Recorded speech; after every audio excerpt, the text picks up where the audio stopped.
Inisi unga whamsidonga me olo te tupu i Samoa me se fo o le whaafunga e le mo nisi ai mo o tau e mesi o le tōtelo tangata o le aturu o lo mai moa malatu whaatari tari po a me olo te tupu a wani unga ne me olo te tupu hei a tau au leo te lele ta whaasoa a ngā i le unga e ui o leo ta oto le unga ia wa umar whamsingonga wa upen le kangoa i lea mga upi ia awa mawhaina whaasoa wa peko e sui ai ea se kala peko e sui o le kima te tala o nā mea o lai ta oto i ai ngō i la tau nei pe ai ai se mea e le o fia i ungo ni whamsidonga ai o le whaasoa la tatou ma tatou media ya e li se mea la tatou tau fia i fua ni whaasoa ma tūlanga whapena ia si vanga nai wana i se vanga fo i le tatou te alu personal i fua i le tangata le ataua o le wa tele fo i tala ma upu a mai lunga ona o se saunoanga le fionga i le li Palemia i lana whaatala noanga ma tusitala le vasun te nei e tusai o tangata Suesuega ia na la walunga i le avatu i Samoa ia o le ana saunoa mai le fionga i Palemia langa o le la walunga i le whaasoa i lana saunoanga o la ua iai le toa lima i Samoa mai e pe foringa mai o le toa lima le o le sau mai to tonu o leo ai already in Samoa o le asa o e whaafonga tu i le saunoanga le fionga i le Palemia ole me mo lava masala o mai kaunga po fa lima le nga ka o Palemia la o Samoa ia le susangi le ka pulo hit and run ye ke ola ia e ave fa ku kuanga i le saunoanga le Palemia o la o Samoa leo ele fa longo lua lo ma fa fa me nga la o Samoa leo il ka sanga leo ka o Palemia o le mele o ke vai aku ai voi o leo ai foringa mai o leo e o ko sosoangi e leo leadinga le team pe ka o ese mele nga sa ngoi kalasa a bakungi private investigators e fire mka o pulea o ko involve in ka Samoa ka fa ro ngela ba so ren kengi mo kofi e su komisinga ia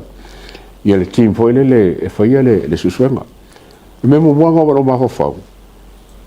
le mo ringa kofi le funge su komisinga a le kofi ska ko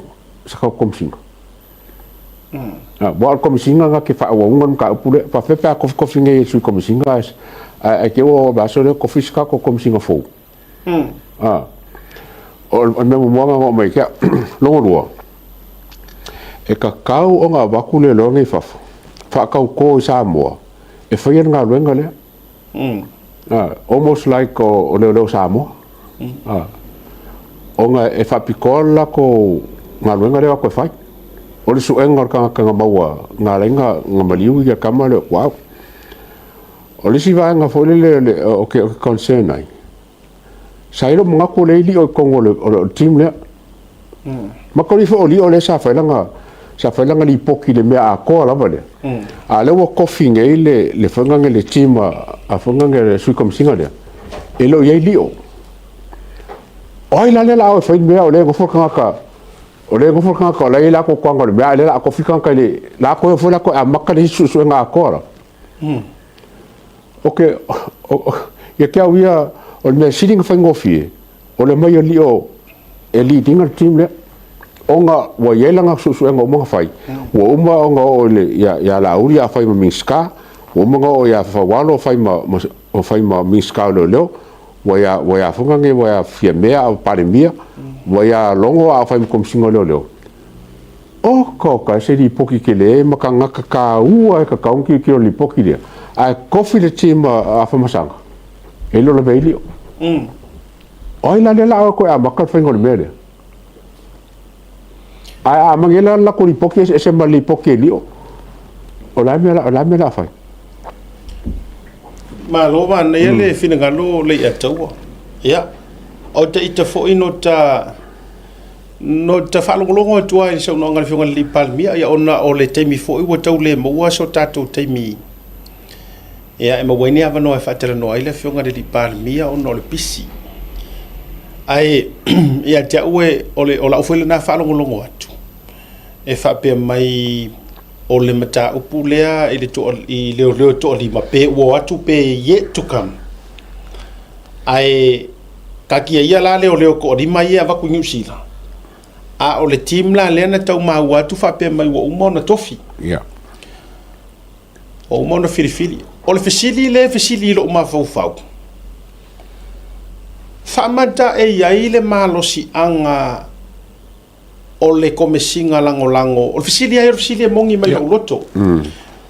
does he hold the full authority e nga ke fai aingi ko finga fa pea knowing o ia o le acting commissioner ya o le alu lo ma fau le atau e me foi le o le caretaker government o lo ke ma fau mai le ile o lo ke kanga mai le scenario nga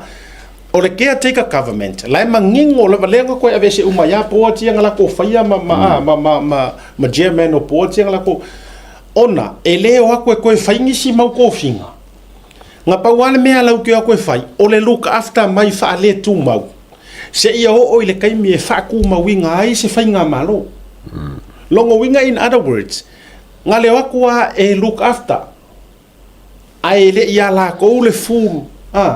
authority male pulenga mau sali male power la ko ke ko fai o le fisili la le fisili lo ya ma fau ai so ni mai fo inisi o ko malama ya ga ku la fo ngoi samo wala nga makere ro po fisili o le available mai ni se tali o yai ile ko mesina langa sa yele sa no ngale fio ngale di Palemia fa pena mai e tau e yona e marisianga a o le si mele o ke fia fa ma fale ya to o leo wa sui le nga sui e kuila e pa le fa vai o makanga wenga o leo o leo to e tuto tasi le makanga wenga o leo mana tuora meta upu le o le meta upu tonu lava lea i suesuega le tatou porokalami le faamaoni ai galainga keva e ser ka mao faualo siusta a avea ma komesina o leo nga le fia ka maloa inga ua au mai le faaiʻuga ma le suiga ga pasia o le makanga ruenga o leo o wai lalo o le meka o le ministry kusa ua pule ai le mingiska o kusa mai si me o kusa mai si makanga ruenga malo bo tusa uma ele i fai ela auri suinga ia ele i fai ngesi o mea nga fai mai ele HRPP onga o lea le tu o le ngau lava o le Palemia le HRPP sai ai e uma ma control me uma o le fai aku la ukala o le popoto i o tangata ia le ufatanga o mai ngei le au HRPP ngei ma fatanga apalai mai le malo si anga o le makanga ruenga o leo a o kuko kasi ele o ko iai ele o ko iai le ko malo si anga nga o ko kuko kasi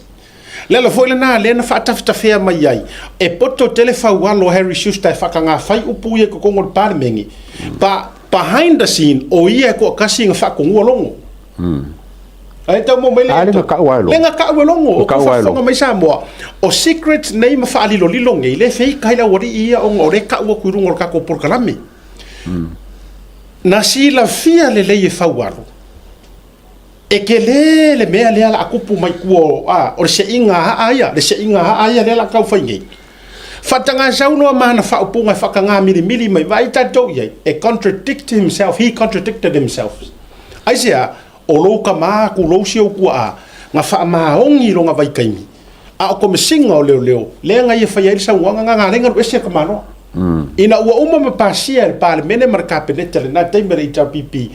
no longa ko ku ko kasi ai le makanga ruenga o leo ai o pawa ma me uma le a run na ku ilalo makanga ro ilalo le a o porkiki ta ko ave fa penga la pule porkiki le nga la inga ma fu nga sau a ko fia fa maungia le pinge o fa makalanga a to fia fa maungia le pinge o ma fa makalanga ko ikiki aka kuri uma kuila e pa ko msinga yanga ya ko kofia ia esau ke lo ko ikiki aka kuri uma ke lo longa au asi play clock te lo na pauna tu lo na mai ale leima sau ya papari lo ngesi nga yai fo yo ngalape sui mai ai fo ka yo alo fa solo mai ai o ile nga ku poile melenga ia lenga or kom singa piko i makangar melenga ku poi o ai foi hui vai didi iken kaio O le ala le winga o le mele tau fai atu. Ai ngā o ngā le ua i le pawa. O mai lola ia whipunga mai makau matoe tau mawhai e langa mai le mahalosi anga au kuko kasi makanga ngā o leo. Le ala le nā te e vai sira ngei. E tu i mai pea maku i mai pea e le ikua ngai. Le sao fai o le sunga le Palemia e avea ma mingi ska o leo. Ai sea. Le anga o lai fefe ia i wa o le mele ngala ko whaua. Yo koe oye.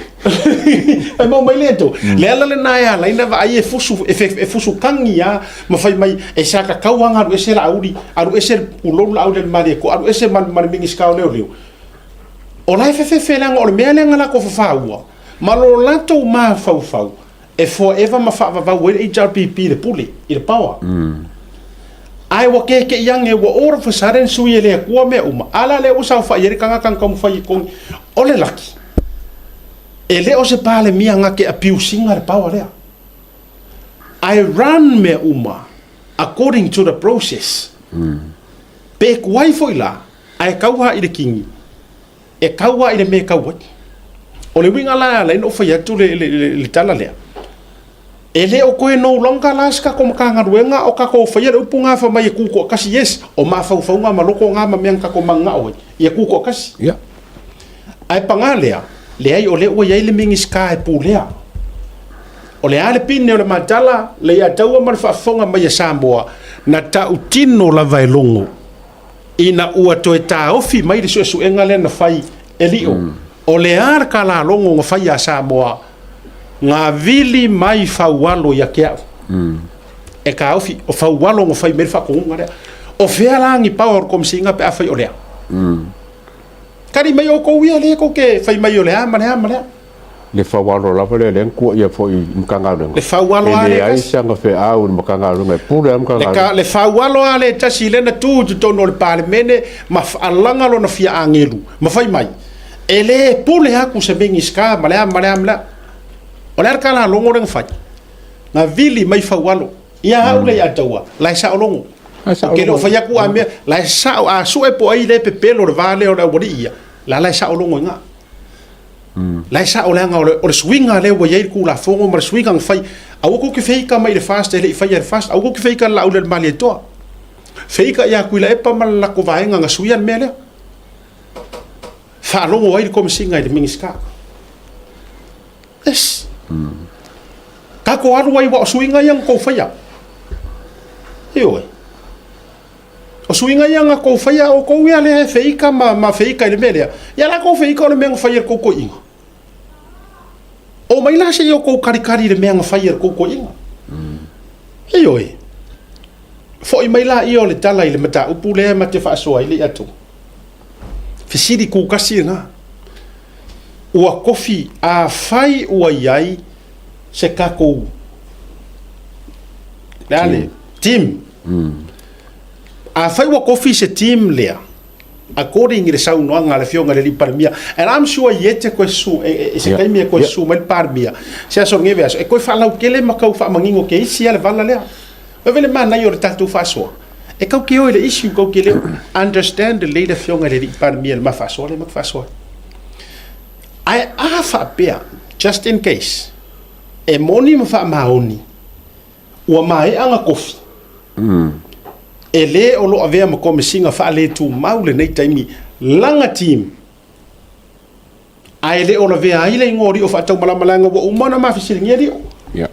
o ma fisiringia mo fisiri po fa ma vai sa ka dia dio ele iro yesa nga me po infer nga kala to la tu fisili lo na lu o e to tono de team le saule tali o te le lo fo ia o po tofia na fer na team e ke le ala le story le me a ke no for team le e le se me le ka nga team le e ka ngo fai lo so fo o le ko team malako makanga yo malako ka lengi fa pikoa like a forensic specialist investigator specialist o me o mangi i team ge a ka ngo he te elio o lio ka ngo he dinga team le a sisia me e lo fara ngai team ko lo poi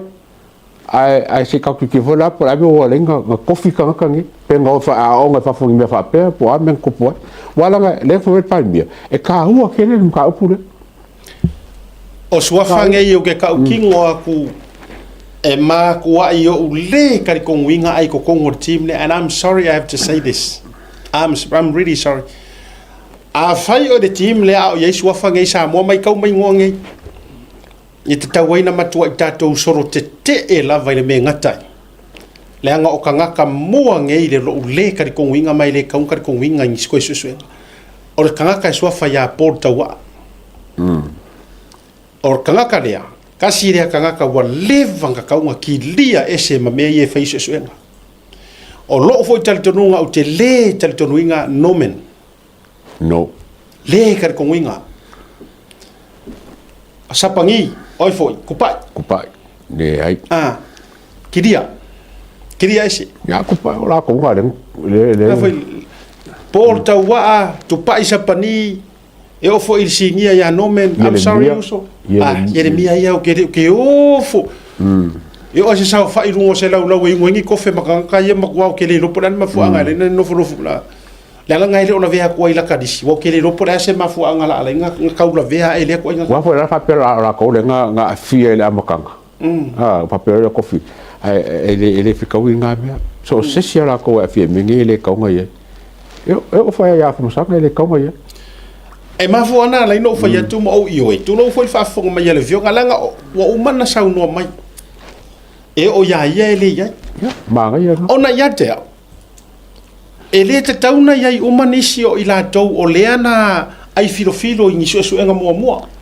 ai fa ina le ye o la supervising o team le o lai ai ia le ataua o lai ai tanga tau te la longa e sidi ele mai wala nga lava kuia fa pia ina ua var fonga va o fui avai i ken kaio o inga le me foi le na tupu le na loka i ken kaio ai uma enga wo ko e malo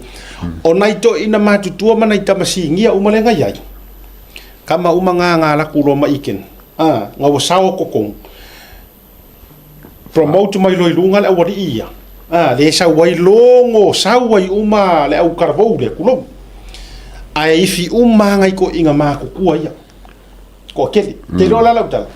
kama nga la sa fa ku so kama nga la kele la ia le fa ku ko i lo te tonunga o ke yo ele onge ka ko la ia ta sile si tangata mata utia lava i Suesuega le woto e vifo le woto i tonu ai ngaru ese fo i o tele lo plan mafuanga po le fia le woto ta sile malo so fa tomasi ma sa mau tele ti pasa tangaloa ti pasa Samoa o tangata nei a mai sele si ko kele ai mai sele to tele o la tola ye keti sa kasi le ka ngaka makaukia iyo sala leango ango ai lai se ele ongi lai o ke iyo lai ko akele ai ango sa ka ko Suesuega e sawilunga fa rongo kunga o ingoaia a le wari inga ile ka su e ke fongi le loa ke fongi ka ngaka ngok mala ko le loa laptop le loa me uma fa bena ole me ko nga le ngo o fiwa yo ye di opikas la no dio ole head ole cybercrime ale a fie ke fongi le loa malele o maua fa fe la o nga su ke fongi nga pa fa lo ka nga ka ole ka ia team le head le cybercrime o menga e ka wa ke le dio langa ele nga ka nga langa li pokinga fai o ia o ka ia cybercrime which involve ke fongi ka ke pisa ile le o maua na tonu wegala na le na te faiatu la tala o aka whaalongo longo aku ngeia e tantere ilo tonu po ai le komiki le ua le kurupu le ua fo le ua piki ai ia te fo tailo iai la iai le whaato whala inga le fionga le Palemia e tu sola na saunoanga ai o lota mafau malota langona whapea e avaku whaapiko a le ongolea li de la kou Leader la ko Suesuega le winga la tala ia wa avatu e fa fautua fa ko fo tailo ia se wa le ro ma le ba ia va tu nei la le au ia le New Zealand nei po Australia e va tu na le fautua ia o ko si fia sa mo ma ka ko lo me mo e kai me ka dia fo ko ngai kai me ka mai mau ngor kai ia ale kai ele lo wa ko sila fa ko mai mau ngor kai ele te tau ele ia wa para e fo ko ngol ele awa ngale va ko fo ko ngai o le uri ka wa ko le plan o le uri o ese me la o fa ia na wa vei ma o te Afea fo ile to tele o le tato watu no ulanga to tele ila to na mai alo le press conference le nteni to tele ila to na faali lunga social media facili ya manatu fo i malangona ya ai ri tele tunu ya e to e vala mai fo i to e fa mani no ale tele ai te o le keisi le ngai o le keisi le ngai wa ke le ai le ngulu tala le ali to wa tire ia ese mane ka kele me ese ia ke wa ia o se fa sala lau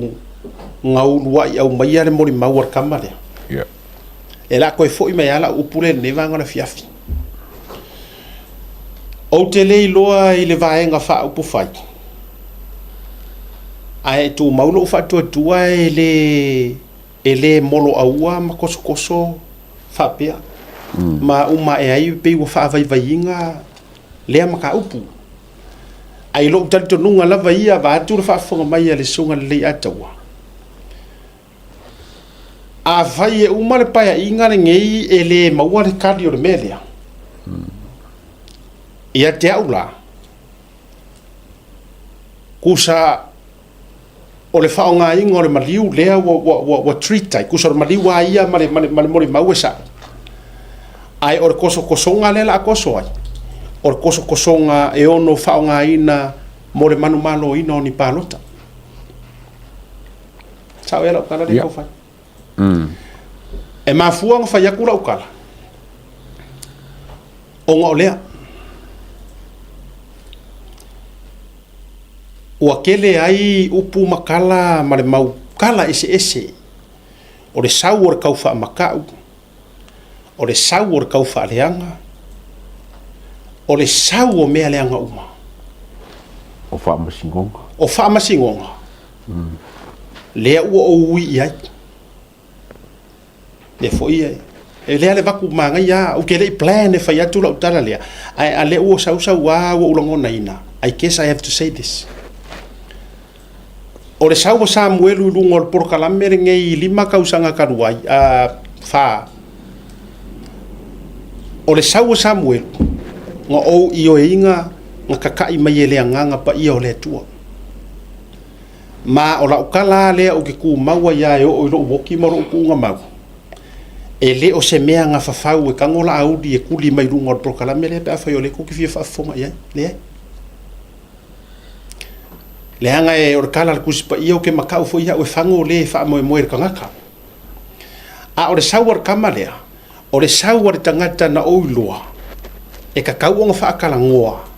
o ngā olo i eise manga o ngā lau warunga i le keisor ka mikiki leanga Maliu e au ngoa ma le maua ai wa avea la le keisi lea ma la vaa o le pipi i ei kokongo o le porokiki ia po ua makua porokikia ka ko saua ia la i whapea political case wa ka ko fiwa la e koe koso esi ua porokiki ar keisila e ui o le mangingo i o le au mainga i rungor kamalea ai ongo leanga o le kangaka leanga saur kamalea fai i elanga mori mau o se tangata porokiki and it happens to be an opposition anga sau ea le kamalea malanga mori mau o se paki a se kasi le vanga mau e le whapea awala ka e le se kuseo ka koli malanga it is what it is ia te au fo e alua isi kai me o whapea mātalitara no fo i martina le ai o whapea o koru se anga uru fo i le mai mawar kai me e karia i le mori mawar kamalea mongia ai teilo o tito no fo mo uto e fefe i le akua i o whaiaku ngikara whapea o le tua e whaau ia ku fo ia o inga ia se i whaia inga rue ngā le au ma se isu engi ai runga le mafuanga le ngā la inga ngau mafai aku mafai mai la ko kangi e sui le malo ai e ko e kau fa mai wa e kau regretting la na fa malo lu fo il fa fo mai le fainga malo e pe ya no fa ya tu le ya tawa le ai ho ke le muri ka waso i se kulo le ho fa ya o ke le muri ka waso o ke alu wa i lo i fa maongi o le tua mar sa i linga o le mi ko ia te kasire va e nga lau o lunga e ka kaunga aver fa mua o mea se lau e ka kaunga fai mua e au fia ile lo korokoyo re keisi le o ka kaunga fai a koso ngei ma uma e nga ko fefewa ia le o ko uma ko fefewa ai kapu ai le ferua ia o ka nga la ku Samoa o nga o ka nga ka le wa ka alo le kingo ma ka alo le anga mai ale la felele ai solo o ko ma me uma ia ma ko fefewa to me ele o le ami o ko ngule ka ka ko faia ele o le ami o ko ngule yeah o le ami o ko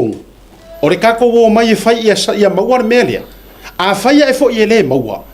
den e ka kaunga fai le soala upuleng fa uma ia mea ai leanga o le foringa mai o le a koso ia le la ko fefeo ai ma ko fia a le la fai fili mai ma take personal ia ngi mea e oi ia ula wa ka kaunga tu something le mea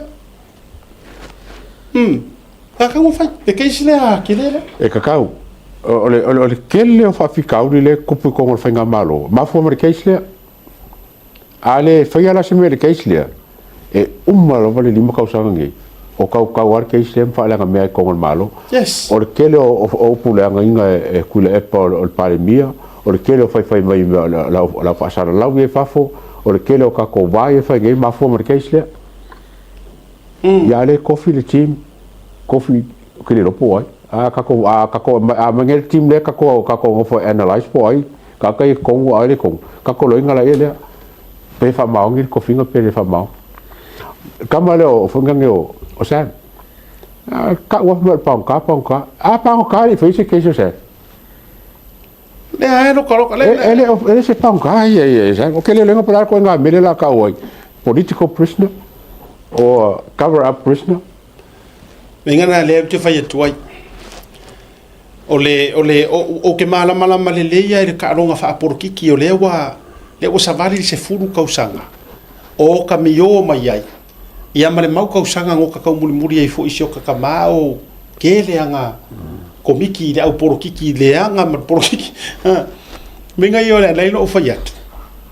at the end of the day ele ai masa ume o mau mai ai ngei mau mea lo faiat ele ai mase ele sa u le ngai ko ke si la fia o ke fa kai le a tau le anga le o ta fans yeah fa kai wai pau ngai o ngai kanga ka e anga le mai o fea le me ka ke fea rua ia e o mai fa kai mai ya ma ua me se foi ko mai se lengi fa kai kele apa wa nga ngai fiso so ngi ai se me la wa lunga o ke fia ai ngai so i fuanga o le asa o mea sa fai ngā malo o le asa fiso soanginga sa e fai a wa a fai fo i o kei loa ia a o whaafafonga mai le uso ia Samuel wa kele le ngei mea ua sa iti wo iai ka ko keisi marka ko maka upuonga o lau muri mau o maku wa kele lava o lau muri mau e le i fafa ua sesi sau muri mau o anga e sau e muri mau ai fa fonga mai foi ai ngo Samuel ai anu ru so ka ngor va akele muri ange lai sira fia ele akua o ngei me uma ngai fa ya uma mai kai inga se uma ai ko kele o kanga ka male la langi me uma o kele malama po le me la e fa umi ai me le ai kele sa ka walanga it seems like o ro wango fo ngai ki ngo for pui e mo me le ato e ke o vai foringa mai e ke fia kau karasao pe kere kau karasao o already a make the decision a kanga kai e marolosi e fai unga o lo hango fuanga ki ngo for pui ke Maliu e for pui e oi ai awangi ya veale melia Awangi e vea le mea lea o ngi folanga. Awangi e vea le keisi lea o se awala. E whaao ngā ma whaao wai pea. O ngā ka alo le au porokiki ngai. O ai e malo, o ai e whaia inga. Ai whao ngā haere mea lea lea o ngi poro soka mangi poro laka pi. O re ola o ka ngaka ia, mare kamari anga le rei o ka ngaka ia i kua o re mea lea. Ai peila a tau au na whao ngā. O Afea ea e su e ai. Si ngei kako kama ia kungu, uskama ia kungu. Ia kia ufu, wakau ngasu e kauwhenga mawar kau sanga ngi. Ale ai. Se le whainga e kake le au waka male. Ore mele ore whako e se le a kungu, umare kau karasa au le a kungu. Le ngai nano whai atu. Ua makua aver whakua kuanga pei o whakua kua keisi. Ka ngaka ie le lei o lato mafau fau. Isu esu, whakua kua le mori maulea. Mai o mai le so. E le malu e ruero ukari kongunga li ataua. I le mori mau Samuelu, and I say that with the honesty of my heart. But what frustrated me, o le uma enga pe i fōringa mai, o le la kako vai akua, la ese mea la akingo mai, ma ese mea la kukupu mai. Ia mai mea kako karangoa mai le amakanga ma mea nga kakau nga whai le, forfolanga nga whai. I think I had enough to say. So ngoi atu. Break. Let's go on a break.